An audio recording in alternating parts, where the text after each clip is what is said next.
Depois das manifestações do dia 8 de janeiro em Brasília, mais de 1.200 pessoas foram presas e levadas para a Academia da Polícia Federal de Brasília. O resultado foi bagunça, choro, mimimi e muita, muita loucura. Olha, eu quase fiz um trocadilho aqui de loucademia de polícia, mas sei lá. Vamos para a notícia.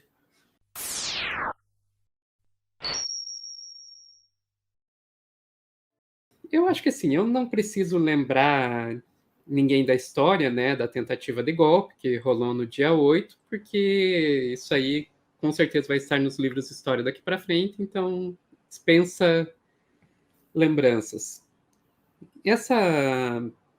Aquele ataque acabou com centenas de presos, né? E lá no Distrito Federal, na manhã seguinte, teve mais de 1.200 pessoas presas num acampamento em frente ao QG do Exército. E eles foram todos levados para um ginásio da Academia da Polícia Federal, em Brasília. E daí aquilo lá acabou virando uma mistura de circo com manicômio. Assim, tipo, sério, gente, não tem outra forma de descrever. De 2023, olha a quantidade de gente que tem aqui, ó, cantando. Muito amor. É pessoas chorando, pessoas pedindo liberdade. Isso são pessoas que acabaram de ser presas. Então, e que jornalistas estão comparando a campo de concentração. Isso ali é o campo de concentração, né? Esse é o terrível campo de concentração lulista. As lulags. Lula. Boa, boa. Mas teve aí isso aí, teve o pessoal orando, cantando músicas religiosas, mas logo começou o mimimi, né? É o que foi servido agora, 10h40 da noite. Linguiça com angu, uma comida horrível. As pessoas receberam macarrão com nugget. Aí, deixaram tudo aqui porque não conseguem comer. Nem cachorro come isso. Nem cachorro come isso, é sacanagem, né? Pô, linguiça com angu, macarrão com nuggets, quem nunca? Quem nunca? Olha, eu sei que você já deve ter título para esse corte, mas White People's Problem daria muito certinho para ele também, viu? Pois é. E teve gente fazendo outras reclamações que conseguem ser mais absurdas ainda. Tipo, teve um momento que cortaram a eletricidade nas tomadas, e daí o pessoal começou a reclamar que não podia recarregar o celular. Estilo, gente, você está preso, você sequer deveria estar com o celular. Você ainda vai reclamar que tiraram a energia para que você usava para recarregar? A coisa foi tão absurda que o Xandão, né, o ministro Alexandre de Moraes, chegou a mandar direta para eles em um discurso dizendo que aquilo lá não era colônia de férias. Mas, enfim, não demorou muito para começarem a aparecer histórias e vídeos de pessoas passando mal, especialmente velhinhas, porque aquela história, né? Na hora de cometer o crime, é isso aqui. Pessoal, Dona Fátima, de Tubarão, Santa Catarina, 67 anos, tá quebrando tudo! Quebrando tudo e cagando essa bosta aqui! Cagou lá no banheiro, fez uma sujeira lá! Sai, Dona Fátima, Deus abençoe a senhora! É guerra, é guerra! É isso aí! Vou pegar o Xandão agora! Na hora de cometer o crime é assim, mas depois na hora que é presa aí vira a velhinha super coitadinha. Ai, gente, como é que fazem isso com a velhinha, com a senhorinha, né? Mas aí, enfim, começou a rolar fake news, inclusive fake news de mortes, dizendo que morreram velhinhas lá dentro. Então a gente tem, por exemplo, esse tipo de fake news aqui. Né? Morre idosa de 77 anos no dia 9 de janeiro de 2023. Lula genocida no campo de concentração de Lula. Campo de concentração, como vocês viram, as pessoas usam o celular e ganham macarrão com nuggets. E assim, é uma fake news, até porque essa foto aqui que estão colocando é uma foto que vem direto de um banco de imagens. Estilo, se você consegue em coisa de 10, 15 segundos, usando o Google Reverse Image Search, encontrar a foto, é porque a fake news foi muito mal feita. Mas falaram muitas fake news desse jeito, a ponto de até as próprias velhinhas precisarem desmentir. Boa tarde a todos. Estou aqui comunicando a todos e pedindo que, por favor, eliminem essa fake news, manifestando que a patriota Carmen morreu em Brasília. Isto é uma mentira, não é verdade. Eu estou muito bem, estou viva e estou aqui conversando com todas vocês. A própria velhinha teve que desmentir a fake news e que ela tinha morrido. Pois é, e acho que com relação àquela outra idosa que usaram a montagem, se não me engano, a neta dela veio na internet também fazer uma reclamação, né?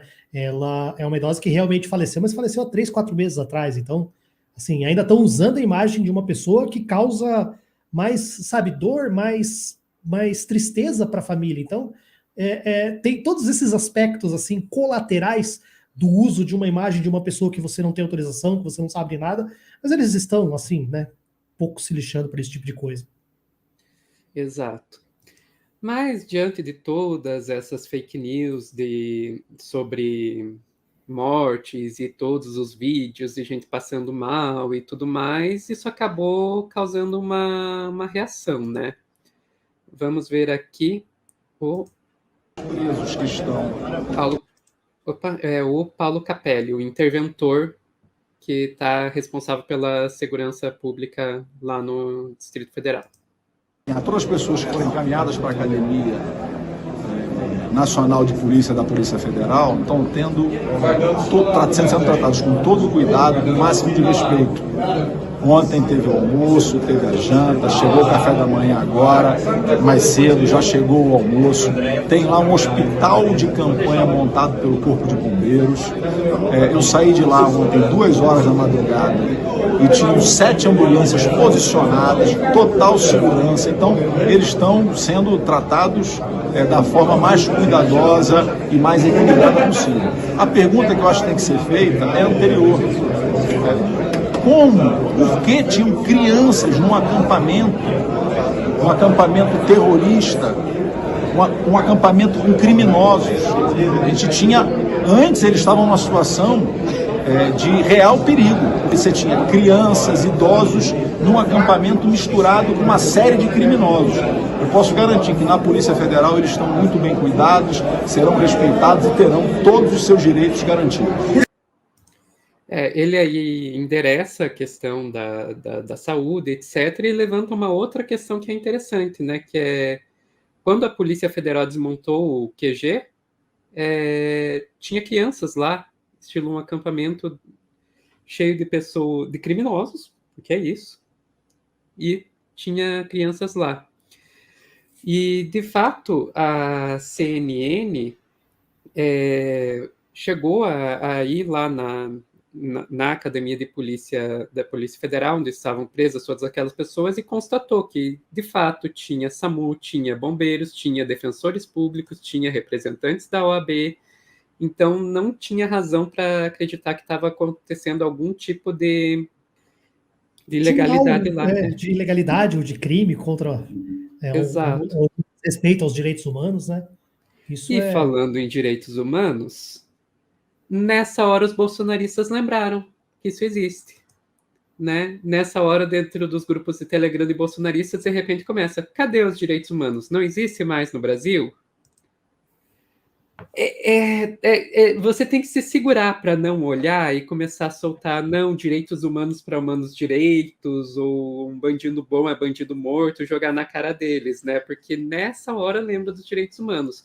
Quando são pessoas que, de fato, estão tendo seus direitos humanos desrespeitados, porque quando a polícia pega a pessoa pobre, a pessoa da quebrada, a pessoa negra, não é tratado daquele jeitinho bonitinho, não tem as garantias que deveriam ter, não está errado ter, mas não acontece, aí esse pessoal não quer saber de direitos humanos, né? Mas, Tássio, já que entrou a questão de direitos humanos, o novo ministro dos direitos humanos sentiu a necessidade de se pronunciar, e fez isso através ali de alguns tweets. Vamos ver lá o ministro Silvio Almeida. Nota do Ministério dos Direitos Humanos e da Cidadania. Inicialmente, cumpre esclarecer que o Ministério dos Direitos Humanos e da Cidadania se alinha totalmente à postura adotada pelo presidente e pelos chefes dos demais poderes no sentido de dar aos atos golpistas e à frustrada tentativa de abolição do Estado Democrático de Direito o mais rigoroso tratamento nos termos da lei e da Constituição Federal. Como a história tem mostrado, golpistas são invariavelmente violadores dos direitos humanos e detratores da cidadania. A verdadeira defesa dos direitos humanos, portanto, exige o repúdio ao golpismo e à violência promovida por grupos antidemocráticos e orientados pelo fascismo. Dito isto, o Ministério dos Direitos Humanos e da Cidadania informa que mantém contato com o Ministério da Justiça a fim de monitorar a situação das pessoas detidas após arruaças que se deram em Brasília no último domingo. As prisões em flagrante estão sendo lavradas e as pastas irão atuar conjuntamente para que a legalidade sempre seja observada. Por oportuno, o Ministério dos Direitos Humanos e da Cidadania gostaria de expressar sua preocupação com todas as pessoas deste país que se encontram em situação de cárcere, sem exceção, e que, em sua grande maioria, são pessoas pobres e desamparadas. Mandou a real aí. Mandou a real. E acho que é importante a gente só fazer uma pequena diferenciação. Essas pessoas que estão nesses ginásios, nessas questões, elas foram detidas, elas não estão necessariamente presas. Essa detenção, ela é aquele momento em que você apreende uma pessoa e leva até uma autoridade policial para lavrar um boletim de ocorrência, um registro dos fatos e talvez uma prisão em flagrante. Então, na hora que essas pessoas forem ouvidas, o delegado ou vai lavrar uma prisão em flagrante daquela pessoa ou vai liberar essa pessoa. Então, essas pessoas, elas ainda não estão presas. Algumas, sim. Nós já temos, acho que a notícia de que várias pessoas tiveram a sua prisão e elas vão passar agora por aquela audiência de custódia, todos os trâmites do processo penal que um dia ou qualquer situação a gente pode explicar melhor para vocês. E outras pessoas vão sendo liberadas. Então, assim, essas pessoas foram detidas, mas não está havendo lá nenhum processo indiscriminado que está prendendo todo mundo. Grande parte das pessoas já foram liberadas e irão retornar para suas casas. Outras não, outras vão ficar, vão ter essa detenção que vai ser convertida talvez numa prisão em flagrante, mas talvez, provavelmente, elas possam vir a responder em liberdade. Aí vai depender depois dos juízes, e o juiz vai ter bastante trabalho, porque vão ter, sabe, muitos autos de prisão em flagrante para se analisar. E para terminar essa situação, eu acho interessante quando entrou na questão das crianças, que a gente viu muito essa discussão, que tinham crianças lá. Como eu disse para vocês, essa detenção é levar para a delegacia para se lavrar o termo. Então, essas crianças não foram para uma prisão. Essas crianças estão acompanhadas ali dos seus pais, eu não sei quem estão com elas. Agora, se esses pais forem presos, essas crianças elas serão entregues a um parente próximo, e se não for possível um parente próximo, elas vão para alguma instituição para que faça esse contato para encontrar os parentes que de repente estão em outro estado. E essas pessoas que levaram crianças para esses acampamentos, elas podem responder pelo crime de corrupção de menores, entendeu? Ou então até mesmo por o crime de, talvez, abandono de incapaz, se elas deixaram essas crianças sozinhas no acampamento, essas crianças de repente não participaram lá, enfim. É uma situação que também vai ter que ser apurada pela polícia, mas mostra, mais uma vez, o quanto o fanatismo dessas pessoas afeta o julgamento ético, moral e legal, né? Porque você levar uma criança para cometer esses atos de vandalismo é para acabar. Pois é, e vale lembrar que muita gente já foi liberada, né, Tássio? Exatamente, foi o que eu disse. Elas foram detidas e depois são liberadas. Algumas vão ser presas. Ainda na noite do dia 9, né, segunda-feira, a polícia liberou mulheres, crianças, idosos, etc. E, sinceramente, parece que algumas dessas pessoas que foram liberadas não aprenderam nada. Olha como é que reagiram alguns desses idosos quando estavam saindo. Estou indo para onde? Aonde estão levando os senhores? Para onde estão levando os senhores? Os senhores foram liberados. Os senhores foram liberados. A vitória é nossa. Os senhores foram liberados. Para onde estão levando os senhores? A vitória é nossa.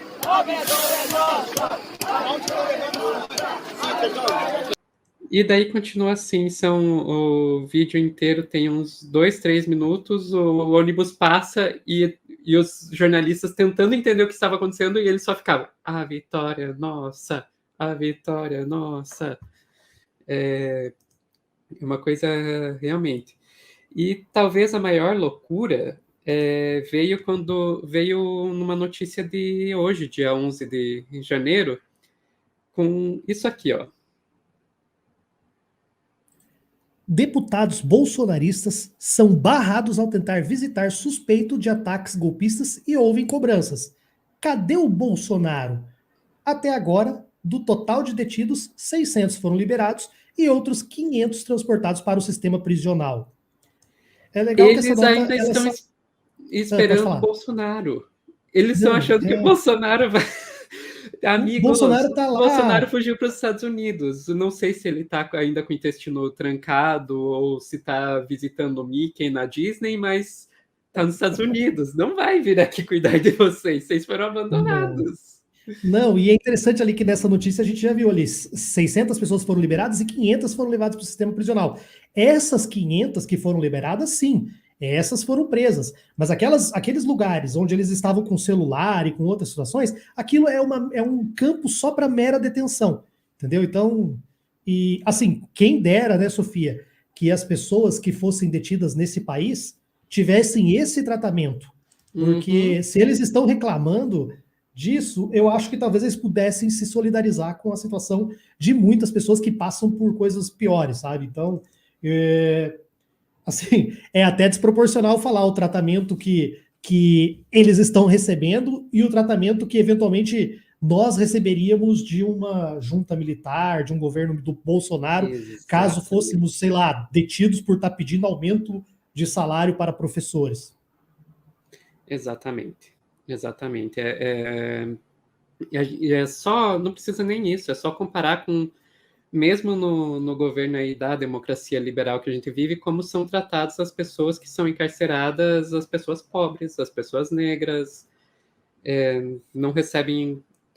Ali eles estavam recebendo como os presos deveriam ser tratados e até alguns privilégios que são questionáveis, como estar com o celular lá dentro. Enquanto a maioria das pessoas que vai acabar no sistema prisional não recebe sequer o que deveria.